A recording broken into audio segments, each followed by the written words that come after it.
discuss first. So it was given by Russian chemist Markovnikov, who made this generalization when he carried out certain reactions.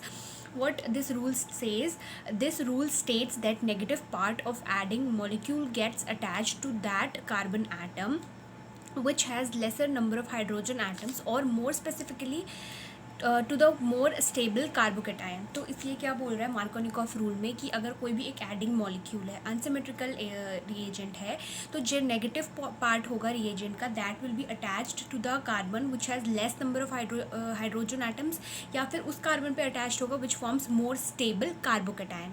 और stability of carbocation, how do you जज? 3 degree has the most stability of carbocation, followed by 2 degree and then 1 degree, right.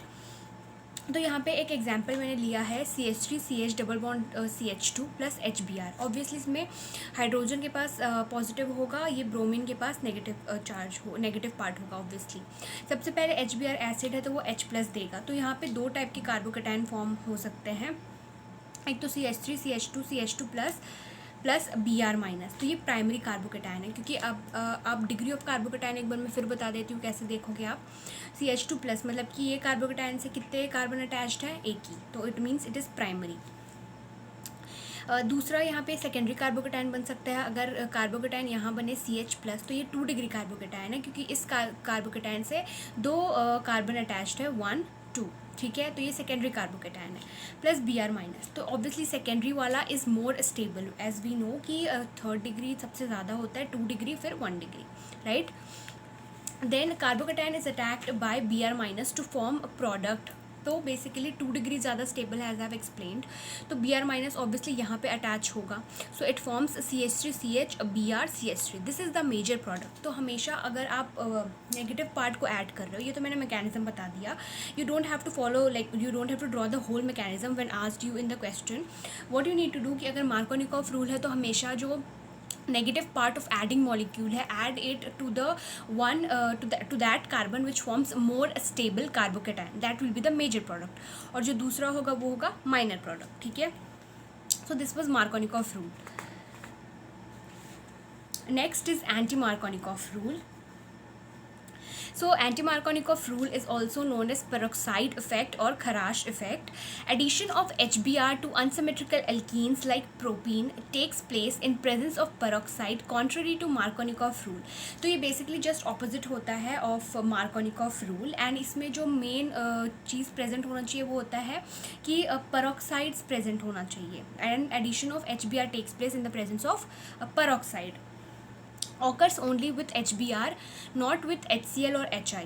और ये जो anti Markovnikov rule है, it is only applicable when HBr is the adding molecule, not with HCl or HI. That's its reason I'll discuss a little while.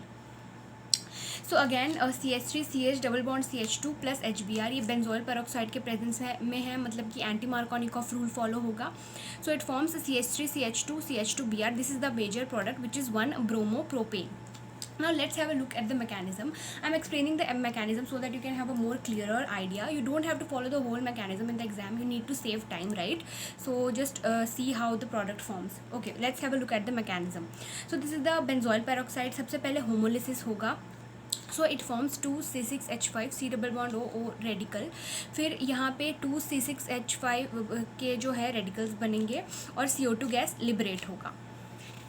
Now next what happens, जो C6H5 radical बना है, it reacts with HBr, again homolysis occurs and it forms C6H6 plus Br radical. ठीक है, अब यहाँ पे जो Br radical बना है, ये जो हमारा सबस्ट्रेट है उससे ऐड होगा. 2 तरीके के रेडिकल्स बन सकते हैं, कैसे देखते हैं. तो सबसे पहले तो यहाँ पे CH3 CH Br, यहाँ पे CH2 रेडिकल, मतलब कि प्राइमरी रेडिकल बन सकता है यहाँ पे जब रेडिकल फॉर्म होगा. और एक रेडिकल कहाँ बन सकता है, जब ये वाले कार्बन पे रेडिकल फॉर्मेशन हो. ठीक है, तो यहाँ पे ये वाला जो कंपाउंड फॉर्म हुआ है, this one is the more stable because it is secondary free radical.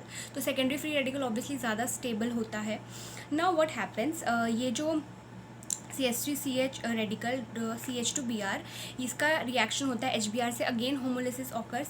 फिर क्या बनता है CH3 CH2 Br plus Br dot radical. Obviously आपको हाइड्रोजन वहाँ पे ऐड करना है which forms a more stable radical. ठीक है, so this is the major product in the case of anti Markovnikov rule.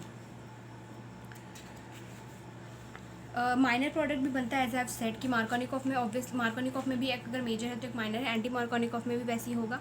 Primary radical है, यहाँ पे बी आर ऐड होगा, ये CH2 रेडिकल, ये प्राइमरी रेडिकल है, प्लस HBr ऑब्वियसली होमोलिसिस होगा, तो यहाँ पे CH3 CHBr, यहाँ पे एक रेडिकल आएगा CH3 प्लस Br डॉट. ठीक है, this is the minor product. Now, as I've said, peroxide effect is not observed for HCl and HI. सिर्फ HBr होगा तब peroxide effect या खराश effect जिसे हम एंटी मार्कोनिकॉफ रूल बोलते हैं, that will be followed.